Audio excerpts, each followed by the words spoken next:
Hey there guys, back at you with another video. It's been a few years. The last video I did was the Michael Hunter video, which I thought was probably the best video I've ever done because I really prepared for it. I made notes and I was really happy with the video that turned out, and I appreciate everybody that gave positive feedback on it. And yeah, I mean, we're back. We're making videos again.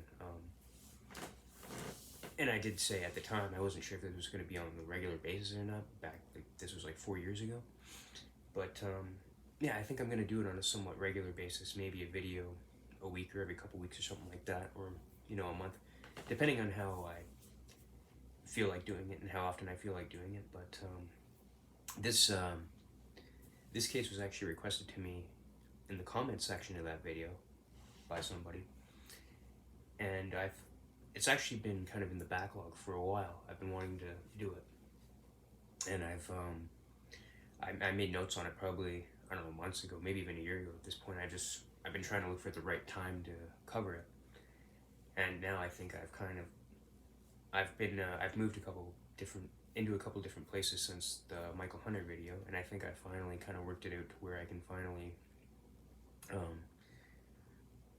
schedule more uploads and have better time to record, because again, I don't know if I explained this last time, but I live with my family and we're on different schedules. Like, I'm up pretty early, and my couple other brothers, they stay up pretty late and they sleep in, so, and my one brother works, so it's like it was just kind of trying to find the right time to record, and I think I've somewhat done that. So I'm not going to keep rambling on, but I just wanted to announce that I'm back. I'm going to do videos again on a regular basis. I have a few different not topics, but cases that I do want to cover and I want to get back to. And after, like I said, after the Michael Hunter video, I was very happy with how that turned out, and like I thought it was probably the best video I ever did. So I'm not gonna keep rambling on, and I just want to say, like, to the people who subscribed to me a decade ago that are still here, that still revisit the older videos, and that watch the Michael Hunter videos, thank you. And to the new people that hopefully hopefully come in after watching this one or come up upon this one, thank you and stick around. And yeah, I appreciate the support, and I'm just gonna get right into it. This is The Boys on the Tracks, Don Henry and Kevin Ives, and I have notes on here on this little table here that I have in front of me. So I'll kind of go through those of notes that I made, and then I may pause every now and then to kind of give some thoughts on the case in front of me, and yeah, I'll give my theories on it and stuff like that, how I usually did, but just a bit more better than going to the Unsolved Mysteries wiki like I used to, and just reading all that. So yeah, I'll just gonna get a little bit of water here and then we'll begin. So in the early morning hours, a cargo train was on its way to Little Rock, Arkansas.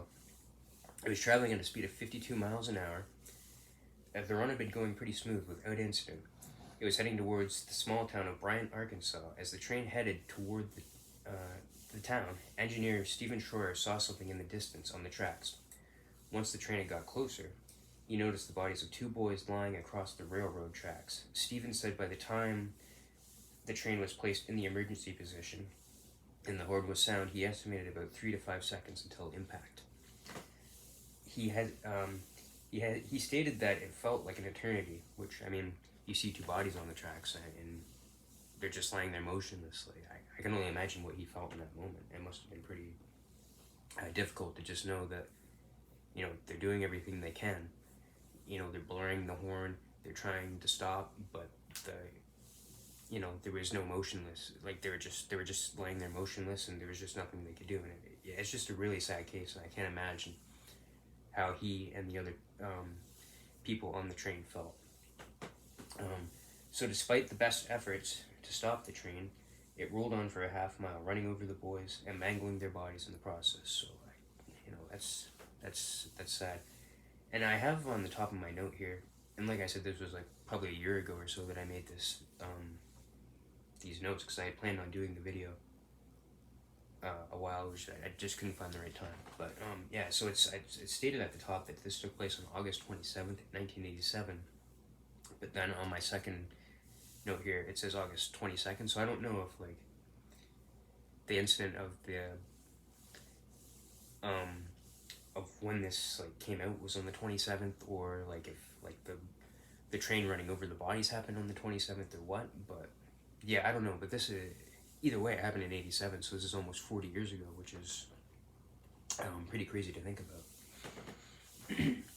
So, on the evening of Saturday, August 22nd, 1987, the boys met some friends outside of Little Rock, Arkansas, at a favorite spot for the local teens. The boys left at midnight to head for Don's home. Curtis Henry, Don's father, said Don had came in around 12:15 to tell him where he was going. Curtis told Don to be careful, and he said Don took out a stoplight and his .22 hunting rifle before heading out. They would go spot hunting, which spot hunting was basically, it's a form of night hunting which was illegal in Arkansas. I don't know if it's illegal elsewhere, but it was illegal in Arkansas. I would imagine if it was illegal there, it probably is illegal there. But anyway, what they would do is they would take like a flashlight or a spotlight or something like that, and they would shine it in the animal's eyes. And while the animal was fixated on the light, the other guy would go in and take the shot and kill the animal. So that's basically a brief summary of what spotlight hunting is. I've never hunted before, so I don't know. I knew some guys that hunted, but I don't know if they ever went spotlighting. But yeah, so that's just a little estimate or a little summary as to what spotlighting is. So yeah, it was popular among the local boys, and that night, the boys chose their usual hunting spot along the train tracks that ran behind Don's home. Curtis said he wasn't concerned about Don going into the woods hunting, because he felt that, they couldn't get in trouble hunting because it was behind their house, and they knew the area pretty well, I guess, so they had probably been back there quite a lot. So he really didn't have anything to worry about. As the boys went on, it was almost 1 a.m. A few hours later, Stephen Schroer's train came traveling down Bryant Hill. Stephen said when they were about 6 pulls away, the conductor yelled out that there was basically like I don't know what the term was for it, but brop or something like that. I looked at the segment earlier and I forget exactly what the term was, but basically he yelled out something that basically indicated there was something on the tracks. They immediately recognized that it was the bodies of the two boys, and they were laid parallel across the tracks, partly covered by a green tarp that was next to Don's rifle. Neither boy was moving. Stephen started the horn. There wasn't a response from the boys, not even a flinch. The medical examiner claimed that the boys had smoked 20 joints, that they were asleep due to the drug. The boys' parents refused to believe anything, or refused to believe that the ruling, basically. Even being high, that there was no way they could stay asleep with the train coming towards them. Curtis had also stated that Don's gun was in the gravel, and that he would never risk the finish getting scratched. Which, 20 marijuana cigarettes, or, 20 joints, like, I've obviously smoked pot, I'm sure, back in my youth, in my 20s and stuff like that. I don't really do it a whole lot now, but I did when I was younger. We all experimented with stuff like that back then. And to smoke 20, I think that's a little bit excessive. Like, I could see maybe doing 1 or 2, but 20, I think that's a bit of a ridiculous thing to state. Because, like, you do 1 joint, or maybe 2, and you're pretty stoned after that. Like, so I think to say 20, like, that's pretty ridiculous. But, this was 87, right? So this was back when weed was still, illegal everywhere. And it was looked at, even, like, when I was a kid in, like, the 2000s and early 2010s and stuff, like, it was looked at as, like, a gateway drug to other drugs, which I've never believed that. I did pot, every now and then. It was never something I did often, but I obviously did it. I'm sure a lot of people out there, you guys watching, have done it too. And I've never had the urge to do cocaine or ecstasy or any, crack or coke or anything like that. Like, I've never had any urge to do that. So, but this is obviously back then, weed was looked at as like this really super harmful drug. And it can be. It can be, a lot of people have linked it to like different like psychosis thing, like with the like mental issues of the brain, but I think that's if like you overuse it. If you monitor it and you don't like overdo it and you're not doing it all the time, like I don't really think it has like a negative effect. I think it's more positive than anything. But yeah, the smoke 20 is just like ridiculous. I generally believe it was 1 and 2, and there's actually the family actually did get their own like the case reopened, and they got another medical examiner to do it, and it was actually ruled that it was that they smoked between 1 and 3. I think it was. It's in my notes here, so we'll get into that. The boy's parents hired a PI to determine what happened, but every time he tried to get info, he was met with resistance from the local authorities, which, I mean, that's suspicious in itself. Like, I've seen other cases in unsolved mysteries and just in other cold cases and stuff like that where families have hired PIs to try to get answers, and there's never really been any issue. Like, for example, Courtney Love hired Kurt Cobain, or not hired Kurt Cobain. Courtney Love hired Tom Grant in the Kurt Cobain case as a PI to keep an eye on Kurt and all that stuff. And I mean, there was never really any resistance from from the Seattle Police Department to Tom Grant. So, other than like, and I'm not going to go into too much of a tangent like this, but basically, like, in that case, obviously, Tom Grant thought it was a murder, but the cops thought it was a suicide. So that was really like the only thing that was like resistant, I guess you could say. They just didn't. They didn't agree on the conclusion to that. And I mean, there's been other cases on Unsolved Mysteries where there's been kind of like two different like investigators that have disagreed on the outcome of it. So it's not. It's common for that to happen. But yeah. So 5 months later, the parents hosted a press conference to get investigators to reopen the case. The next day, it was reopened. Prosecutor Richard Garrett had the bodies exhumed to be given an autopsy. An expert, this doctor, concluded the boys had smoked between 1 and 3. So yeah, 1 and 3 joints. He also found indication that one boy was dead and the other was unconscious when the train ran over them. In July of 1988, a grand jury reversed the ruling from an accidental to probable homicide. Richard Garrett focused on the green tarp.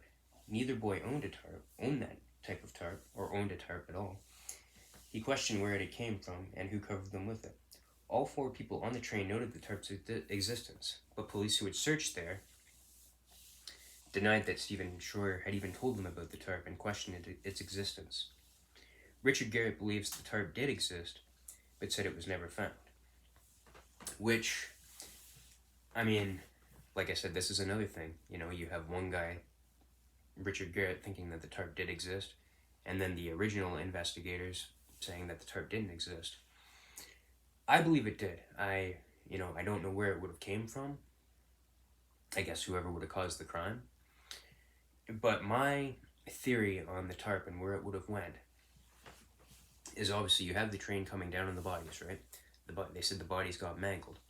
What I believe happened was the green tarp was laying there, and then when the train ran over it, I think the green tarp got caught in the wheels or under the train in the axles or something like that, and I think the train continued to take it with it as it continued to go down the road, or not the road, but the train tracks. And then I believe that at some point maybe the tarp got like dislodged out of the wheels or the axles or whatever it was, and it maybe was torn up and then like just went into some kind of different area, maybe a swamp or something like that, or a river or something. That's what I believe. I think that's where the tarp could have went. Or, and this is a very big but there's actually, I think there's a theory where a lot of the cops were in on it, and I may get into that at some point, but so I think that maybe the cops, if they were involved, because obviously there's been documented cases of police corruption in different cases, so maybe the police removed it, but I'm not going to lean into that. I'm going to lean into more that the tarp did exist, but it was more carried off by the train, and then it was like ripped apart, and then like it just got dislodged and lost in a lake or something where the police didn't search. That's what I believe. I believe it did. I believe it did exist. A week later, there was a man wearing military fatigues. This was before the boys were found. He was found in the vicinity where they were found. His behavior was suspicious. When Officer Danny Allen stopped to question the man shot at him before running off into the woods. 5 minutes later, backup arrived. They searched the area, but they couldn't find the man on the night that the boys were killed. The man was also observed leaving town the night they were killed, going down a road 200 yards where the boys were ran over. Police never located him. Richard Garrett came across a similar case in Oklahoma where 2 boys were run down while lying on the train tracks in 1984. Don Henry's shirt was analyzed and it was determined that he was stabbed before being run over. The ruling was changed from accidental to definite homicide. The 2 boys were ID'd as 16-year-old, 17-year-old Don Henry, best friends. Okay, I think this was like I think I kind of messed up and put this note back here, but basically what they had said. So Larry Ives, Kevin's father, said he couldn't believe that Kevin was out cold, high on weed or any other kind of drugs because he was at home during the day, and his wife Linda was home at night, and they never seen any signs of him being on any drugs at all. Kevin and Don were your average teenage boys. They had hobbies that ranged from working on their cars to hunting on the weekends, and the 2 double dated. So yeah, I think I kind of messed up and put this note at the end, but that's pretty much my notes on that case. So I mean, I'll give my thoughts and theories on it. I believe that they were murdered, obviously. It said they were stabbed. And so what would have led to that, I believe they came up on something. And what that was, I don't know. This is the late 80s, 87. So maybe there was some kind of drug deal going down in the area where they came across.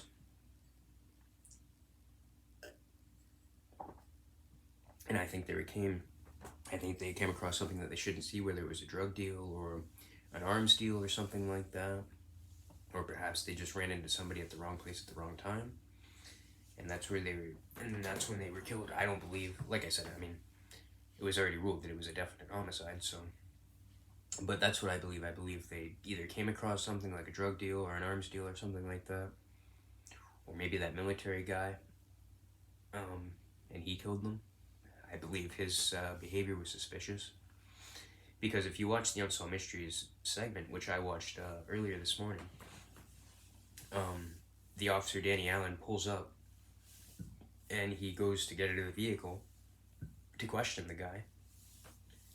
And the guy turns and he shoots at him at his window, and then he runs, and then the guy runs off into the woods. So very suspicious behavior when it came to that guy.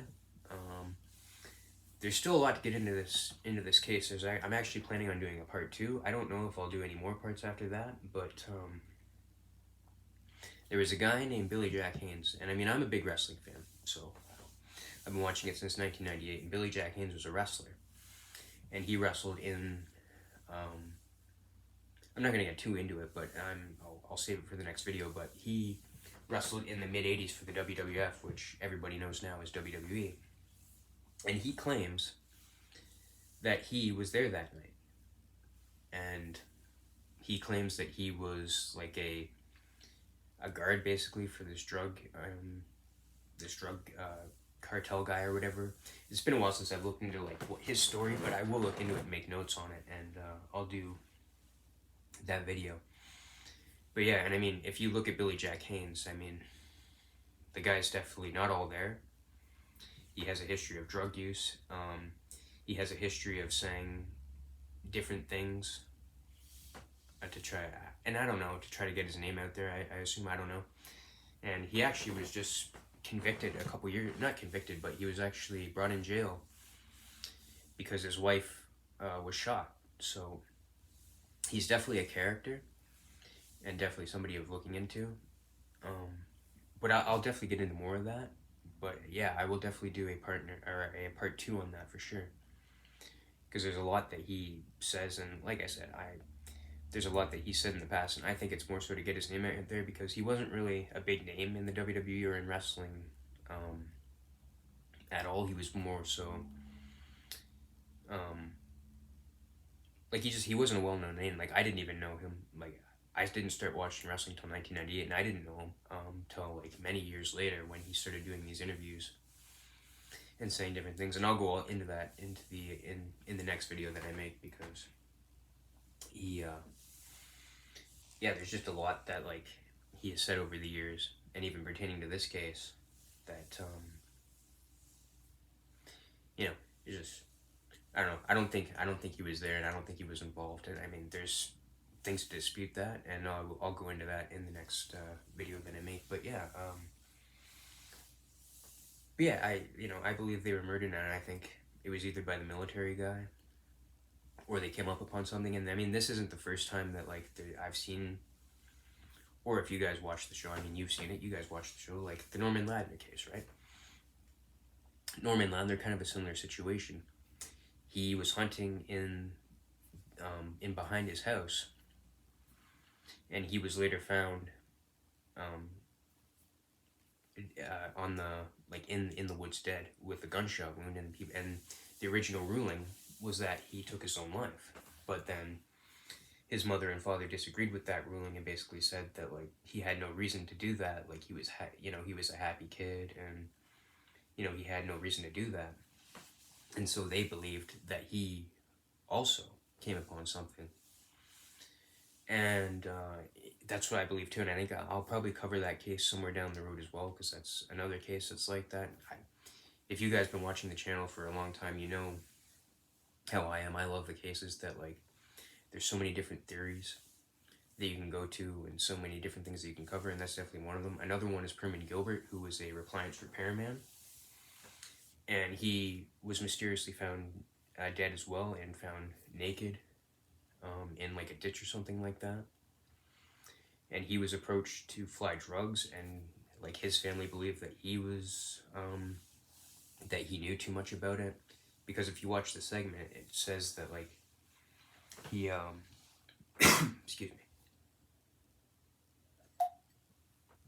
it said that he was approached to fly drugs, and in the segment it's portrayed that like these two guys come up to him and they ask him like, oh, like, do you want to do a small favor for us? And all you have to do is fly to an airport. And he was like, if you guys don't stop bugging me, I'll call the authorities or whatever. So, and his wife had basically said that like that he had been approached to fly drugs, and that like all he had to do was fly to a certain airport and get a cup of coffee, and then when he would come out, there would be money lying on the seat or under the seat.